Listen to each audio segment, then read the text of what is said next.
Let's bust the 4 biggest lies about your personality. If you've ever felt trapped or limited by your personality or your temperament or your traits, then don't go far as we expose lies about who you think you are and what you are capable of achieving. I am Rhonda Girodi, and today is almost 2 weeks since we embarked on this journey of our temperaments. I'm almost halfway through a 30-day challenge to post daily in order to get out of my comfort zone and really push myself beyond my limits. And man, it's been so interesting. I'll probably have to share more on that later towards the end. I'll probably do a whole episode on everything that I've learned and how I've gotten to know some of you and just, yeah, some of the really cool things. Anyway, on to the big lies. This is just who I am. This is all I will ever be. Well, that's just me. And if you don't like it, well, too bad. I'm not the leader personality, so I can't lead anything. I'm always thinking, and I can't stop. I'll never be able to change. I speak my mind. That's who I am. I tell it like it is. Okay, so if any of that sounds like you or someone you know, let's get into it. Lie number 1, I am my temperament. The temperaments in no way define you wholly. They don't define you entirely. It's simply a broad way to describe aspects of your personality. And even people with the same combination will be different because our experiences are different. They're not the same. Think of it this way, like a genre of music. All the songs within a genre are different, but the genre is a nice broad way to describe them so you get an idea of what the song may be like or what it's likely to sound like. That's what temperaments are like. Lie number 2, I have the best temperament. While you should be content with who you are and you should be self-accepting, everybody should not be like you. More now than ever, we're being exposed to the importance of being diverse, culturally and certainly with our personalities.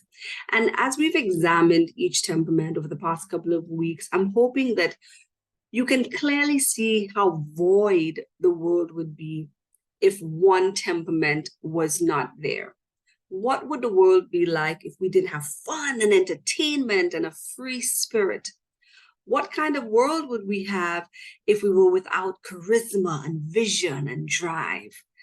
I wouldn't want to be in a world without art and music and thought leaders. How would any of us get along and survive the craziness that is sometimes our lives without a little calm, a little sensibility, and some peace, right?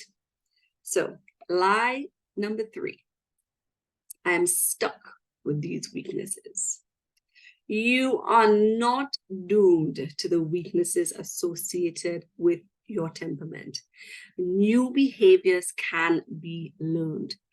For example, some people can change by sheer will and grit. And for others like me, we turn to God and our spirituality to find our strength, and that becomes our source of growth and our determination for change. So you can choose how you behave. You're not limited by your temperament.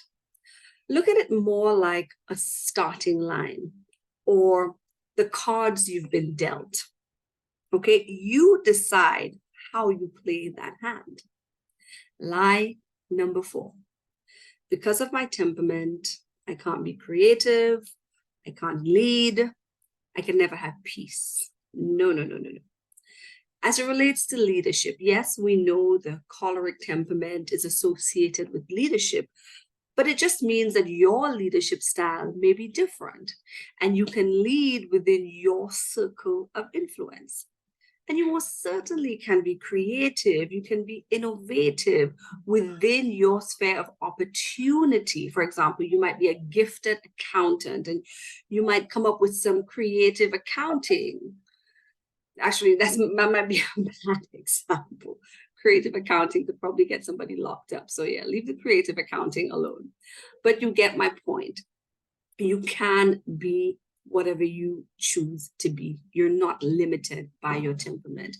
You may be born with raw talent to play the piano, but I can practice and I can learn, and I can learn to play the piano, even if I don't have raw talent to do so.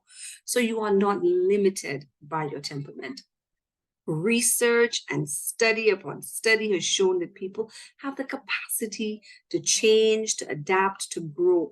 Human beings are remarkably resilient and capable of making positive changes, including their behavior, their attitudes, and their habits. The theory of neuroplasticity suggests that our brains are not fixed. We have the potential to learn and unlearn behaviors throughout our lives. Okay, so don't limit yourself. I'm not contradicting any of what I've said throughout the last couple of weeks. I simply must provide some balance and some context to everything we've talked about so far. So over the past 2 weeks, we've approached this one bite at a time. And I certainly can't do all of that in under 10 minutes. So ideally, behavior should be situational, to know how to behave based on what the situation requires. That is the ultimate goal. But that starts with self-awareness, and we work our way to self-mastery. So if you've been listening, and most of you listening probably know me personally, can you guess my predominant temperament? If you think you can, go ahead, post it in the comments. Post it even if you don't think you can.